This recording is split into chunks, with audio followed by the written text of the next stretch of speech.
Thanks all you guys for being here. It is a beautiful day outside right now, and you guys could be like on a run or a bike ride or something like that, but you're here, so appreciate you being here. Just kind of give you guys a brief overview of where we're at spring football. Just finished our 13th practice. I'm sure you caught that from Phil, but also kind of where we are in regards to special teams. And during the spring football, it's a great teaching time, a great opportunity for young guys to learn and improve and try to get a little foothold for themselves moving into fall camp. And this spring has been nothing short of that, so it's been good from that standpoint. We install a punt, field goal block.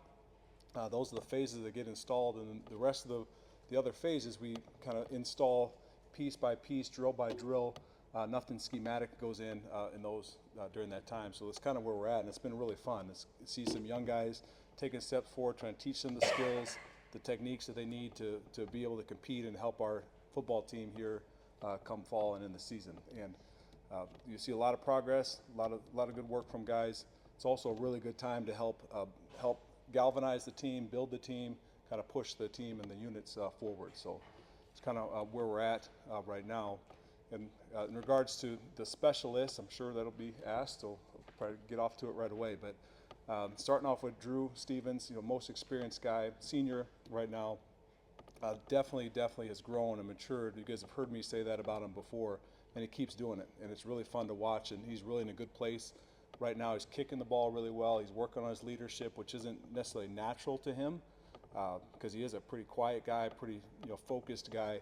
But it's really been fun watching him grow in that role, and he's doing a really good job with it, kicking the ball incredibly well right now, as good as I think I've seen here. So that's fun to watch. Behind him right now, a young guy, Caden Bohr from Bettendorf, for those of you guys from the Quad Cities. He's doing a really good job, man. Kid really should be in science class right now in high school, but he chooses to be here, so he's getting a little bit of a jump. He's doing really well. Bright future, been a good addition to the room. It's fun watching he and Drew kind of, reminds me of Drew as a freshman when Drew was, kind of very talented, but kind of just like crazy, head all over the place, right? Now you see Drew the other way, where he's more mature, level-headed, and then you have Caden.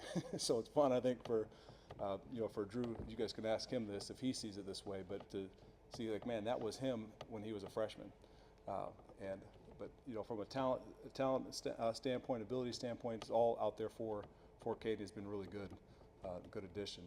Talking about the punter, Reese having a good spring. Sort of got thrust into everything last year. I think you guys, I know I've been on record saying this before. You saw him kind of improve each and every game last year, each and every opportunity as he learned the game and understood the game. He's sort of at a point right now where he's at that point, but now we're trying to adjust and trying to tweak, and how much better can we be? How much more consistent can we be punting the football? He's improved dramatically as a holder. He's done a really good job in that role, and I'm excited for him. And the sky's the limit, I think, for him as well. I think we saw some of that last year as well. Okay, and then with him working at punter is also Ty Nissen. Ty's a senior, been steady for us, been kind of quiet. He served as a holder last year, did a really good job with that role. Continues to do well with that. He's also improved his punting, and a lot of that I think has to do with the strength and conditioning program. He's faster, he's stronger, his leg is stronger. If you guys think of it, and you that play golf, his swing speed is much faster, and I think it surprises him at times with some of the balls he hits and connects with. So that's also been interesting to watch here this spring. Then as far as long snapper goes, Ike Speltz is the one snapper we have here on our roster. He's going into his redshirt freshman right now, going into his third year. Done a really good job. In the spring, he's doing the work of two snappers right now. He's servicing everybody, so he's snapping a ton. We're sort of trying to fast track him developmentally wise that way, and he's done a good job with that role. And all Ike lacks right now is game experience. It's what he just doesn't have, but the only way to get that is to get him in the game. So that's what he's working towards right now. We'll add another piece here going into fall camp. I'm unable to speak about that at this moment, but that's kind of where everything is from a special team standpoint, specialist standpoint. So all that winded stuff. Anybody have any questions? LeVar, John, how are you? Reese Dakin, we were talking to him a week or two ago, and he talked about adding a bunch of weight. How do you see that kind of Yeah, I think it's physics, right? If you think about it, heavier, right, more mass and strength into the ball. I know it worked with Drew Stevens when he was young as well. I think definitely seen improvement from Reese. He's also trying to be a little bit more consistent with that. I think anytime you add mass, it needs to be good weight, and I know Ray and his staff are doing a good job with that. Hey, LeVar. Hey. Hawkeye Bacon. All right. You didn't mention kickoff at all, right? Is that not something that you guys are doing right now? Yeah, so we don't actually work on, the kickers don't actually work on kickoff in spring. A lot of that is to do with, we're trying to save the legs for training camp and then the fall camp. Schematically, we don't install the kickoff coverage scheme right now in spring, but we do work on the fundamentals of how to cover kicks and competitive drills in that regard. So that went in on last Saturday. We continued that yesterday. We'll do it again tomorrow. Looking at, I guess, return, I know Max White entered the portal, Yeah. but you got Caden. Are you guys kind of like looking at what you got and taking notes going into the fall regarding who could be that other kick returner alongside? Yeah, for sure. So I probably misspoke there. We do work on returns, punt returns and kick returns. So the returners pre-practice every day. We have different drills, competitive drills. We put them in. We just don't install the schematics of it during spring football. But it's kind of funny. I was talking with our special teams analyst Brock Sherman, who does a phenomenal job, by the way. He and I were talking earlier. It's like, you know, knock on wood, but like, have you ever gone into, like, you've been in spring practice where you felt better about the returners? Like, I think we got a good pool of returners. Obviously, everyone knows Caden Weegan and what he did last year, and super pumped for him and excited for him. There's some good young guys coming up as well. You talk about KJ Parker, Terrell Washington. You're looking at Sam Phillips, who's done it in games in college. You're talking about Zach Lutmer. Go down the list of the running backs, McNeil with Kamari Moulton, talking about kick return. So there's definitely a good group, and so we're fun. It's been fun working with those guys. We really haven't, installed the scheme of kick return yet. Blake Hornstein, Hawkeye headquarters. LeVar, good to see you. Good to see you, Blake. Going back to Drew Stevens, going into last offseason, had maybe a bitter taste in his mouth, a chip on his shoulder, and now he's coming off of success and having a huge moment in the regular season finale. How have you seen him take that tiger inside of him and channel it in a positive direction? Because he said handling success can be more difficult than handling failure. And then for you as his coach, what was it like to see him have that moment against Nebraska, to have that redemption and to make the kick that he did? Yeah, those are great questions you brought up, and I think you nailed it with Drew, because there is a tiger inside there. Saw that when he was a freshman. He was a little bit ornery. There's something about him, a little bit quirky. There's something about him that was inside of him, and he had great success as a freshman. Right, made 90% of his kicks, and if you look and you pay attention, you look who makes 90% of their kicks. Those guys play on Sundays in Pro Bowls, right? So it's hard to do what he did as a freshman, and I think kind of coming in second year. I think some of the maturity stuff that he maybe wasn't quite ready for that success and how to handle that. And I didn't do a great job as coach. He and I have had those conversations. But I think what you saw, he got humbled real fast in his second year. And I think what you saw coming out of year 2 into year 3 was a more consistent guy, a more dedicated guy, a more focused guy. Talent's always been there. And then how do you harness it? How do you get him to see the things that you see the way that you see them? That's every coach's job, right? I'm sure Phil will tell you the same thing about as a DB. Tim will tell you the same thing as a quarterback. You're trying to get the guy to see it the way you see it, see the game the way you see it. And I think Drew's done that.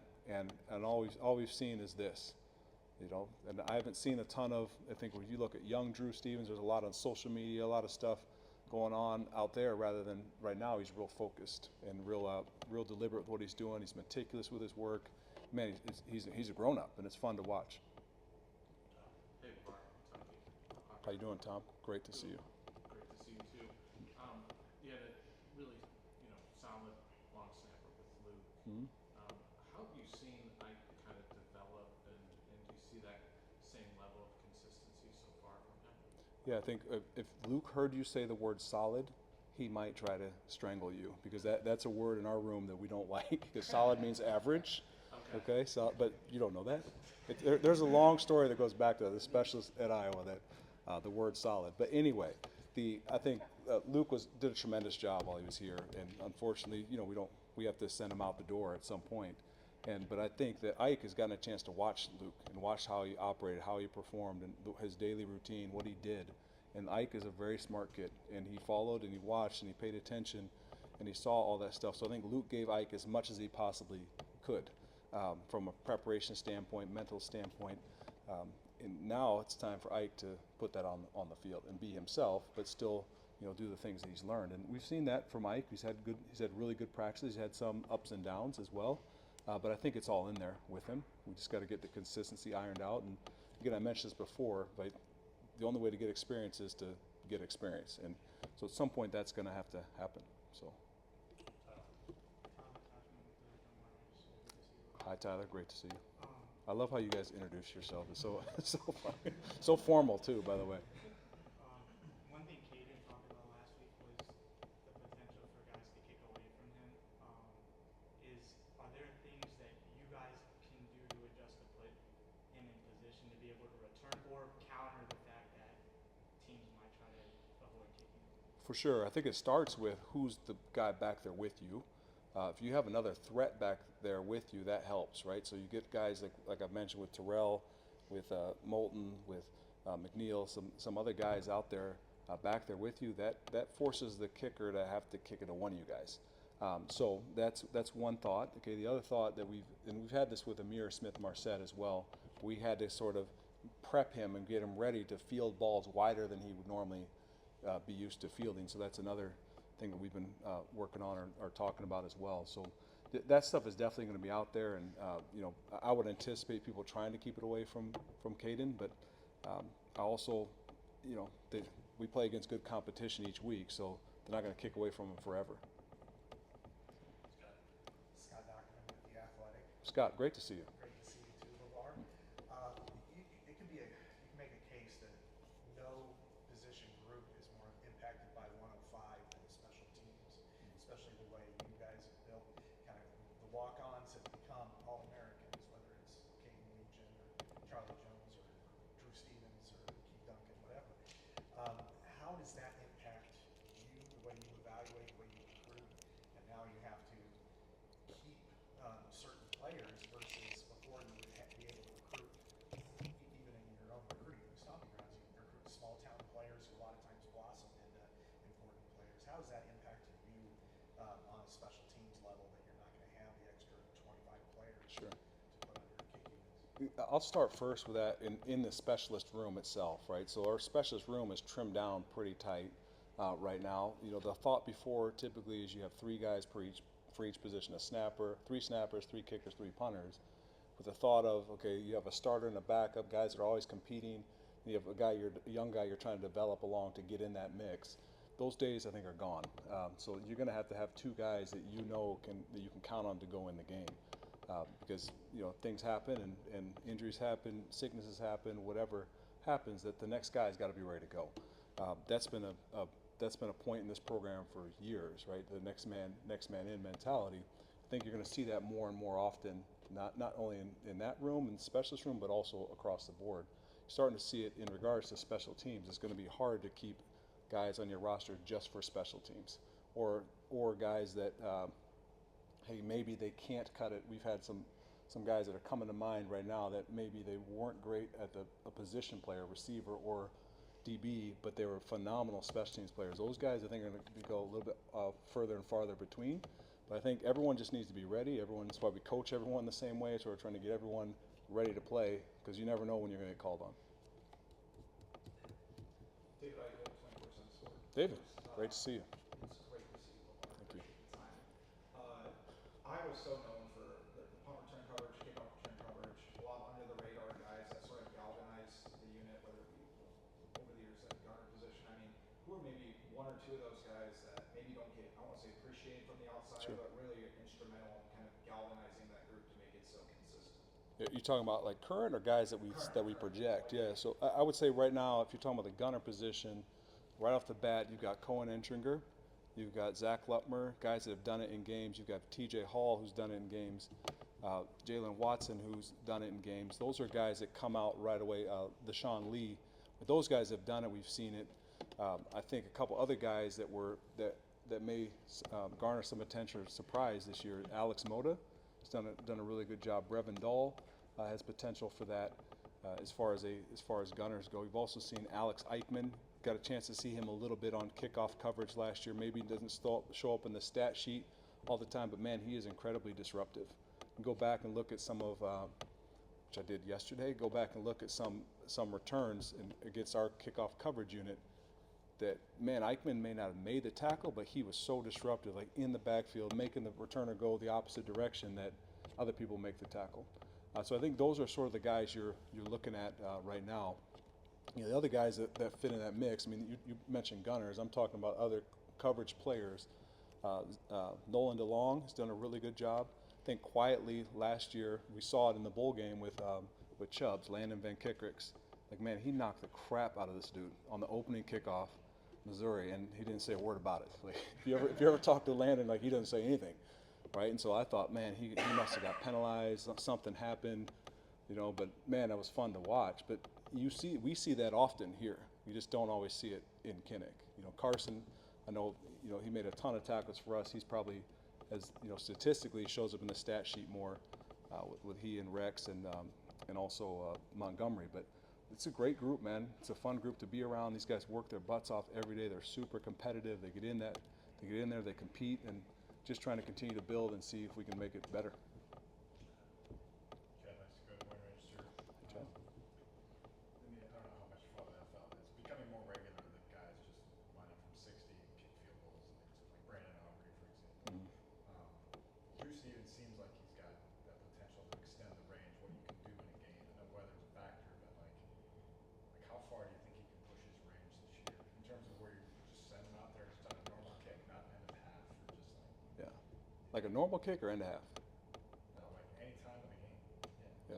Because I would say those are different scenarios. No, I know. Any time of the game. Any time of the game. I think Drew, you know, I've seen him do, and I know what coach has seen him do. You're talking about 58 and in, like pretty regular. I've also seen him 68, 65, you know, somewhere in that. Like that's more of an end of half scenario. But definitely strong-legged. It's never leg strength. It's more the consistency of the line and how the ball is going to travel. That's an issue, or not an issue, but is a factor for him. But Drew definitely has the leg strength and leg ability. And again, you mentioned NFL kickers. I mean, that's sort of the norm right now. I think Drew's right in that mix. You know. Ethan, your quad 2 times. Ethan. Drew mentioned just how important the book you guys read last offseason was for his development and going from a field kicker to a more technique kicker. What book are you guys reading this offseason? How the guys responded to it? And then if you could expand on the solid thing a little bit more, like Yeah. where did that come from? Oh man, I would love to. I'm not sure this is PG, but so starting with the book we read last year was a book called Golf: The Sacred Journey. It's a book recommended to us by Nate Kading, and it's really interesting if you ever get into it.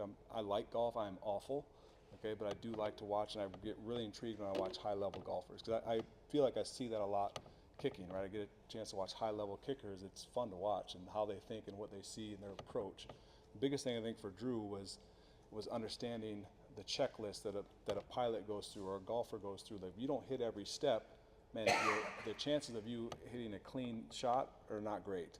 And I think Drew, the field kicker thing that you mentioned, Drew was that way early. But he couldn't tell you how he was doing or why he was doing it. He was more wishing as he hit the ball every time. Now, it worked until it didn't. And we all kind of saw it unravel a little bit his sophomore year. But I think that part of the book he really gravitated to and really helped him out. This offseason, the book, I have a couple in mind, but we haven't confirmed one yet because I'm letting the players have input on that. I know one book that Tori recommended was Mind Gym, which I've not read before or heard before, so that may be an interesting one. And as far as solid, this is going to, okay, so happened in a meeting. We were watching practice, we're evaluating the film, we're watching, had a player, asked him how he felt about that ball, that punt he hit. There it is, okay, so I gave you the punt piece.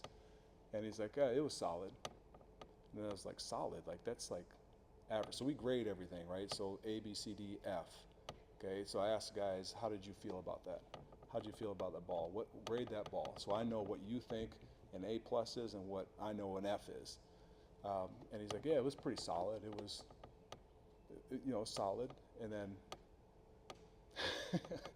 it was not solid. Okay, it was solid if you want to talk about high school punting and like, hey, I did this at this camp and that coach liked me and he followed me on Twitter and like stuff that I think is very average. And so it turned into solid. It became a very bad word. I think I slammed my desk, and like, I'm not trying to be solid. I'm not trying to be average. But they got the message, and now it's become a running joke in the specialist world. So, yeah. But I will tell you that player did this after that. So, there you have it. Yeah. That's the PG dumbed down version as best I can. Ask Keith Duncan or Shudak or any of those guys sometimes about it. It's solid. If you ever say, "Oh, that was solid," they'll get bristled up when they say that was solid. Got two more for you, Coach Mitch. Okay, Mitch? KJ, and you just named like 10 guys on the team cutters and all that. But Yeah. between Jaden and Jackson and Carson, that's 95 games of primarily special teams. Sure. Now, rightfully so, they're shot at once in the linebacker. Yeah. Jaden Montgomery's still out there. He also was tested in the portal. Eichmann's been out there. Have you seen anybody start flashing to start rising up in filling 90+ games of Yeah. special teams experience in college? Those are really important. I do, and I think you see a couple of young linebackers. You look at Cam Buffington, you know, was a freshman last year, got no playing time, maybe one kickoff I threw him on, and Preston Reese. Again, two guys that are really showing up on defense and show up in my drills in the competition, so you get a chance to see that. Same thing with Derek Weiskopf. So those are guys that show up. Also the early enrollees with Carson Cooney and Blake Goucher. I mean, those are just to name some linebackers. Other guys you see, DJ Vanami as a tight end does really well in those. Again, we put these kids in these positions, these drills, and these things that, you know, to them that may not seem like much, but you can take that little snapshot and then you show it to them in special teams or show it to them on offense and defense, how it relates and how it helps them become a better football player. Then all of a sudden it clicks. I think we're seeing some of that because a lot of times when it's early and they're young, they don't always. It's hard, right? And they get in these awkward positions and it looks terrible to them and they can't figure it out. Then all of a sudden, the older they get, the more they understand the drill, the more they understand how it fits into football, they get better. And so that's what we're seeing right now. Those are just a handful of guys I can think of right off the top. I'm really dating myself, but Rashad Godfrey, he's another guy that keeps standing out to me in those drills. Last question, Owen Seagram, KGM. What's up, Owen? Owen, great to see you. First off, I'll keep mine short. Are we going to see you at Drake Stadium in the next couple days? Tomorrow, for sure. The rest, not sure because of commitments here. But yeah, tomorrow. I heard the weather's going to be great. Is that true? The weather's supposed to be nice, except tomorrow may thunderstorm. But it's Drake, right? So if you get anything above 60, like that's a win. We've got a guy who's helping who has a chance maybe to beat out the next level.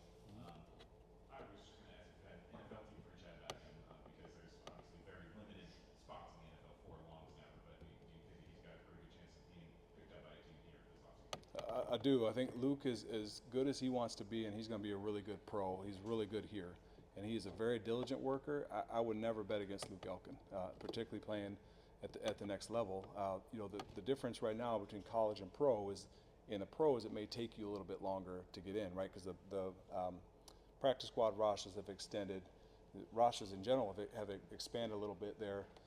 So sometimes I think they try to stuff guys or hide guys a little bit more. So that's the life of a specialist in the NFL. Unless you're drafted, I mean, you have to be willing to ride a year or two or sometimes 3. Just ask Casey Kreider. You know, and 10 years later, he's doing what he's doing. He's doing it very well. So sometimes it takes that at that position, in particular, because of the roster limits. But I could definitely see Luke playing on Sundays. I've had plenty of people reach out, plenty of people come here to work him out.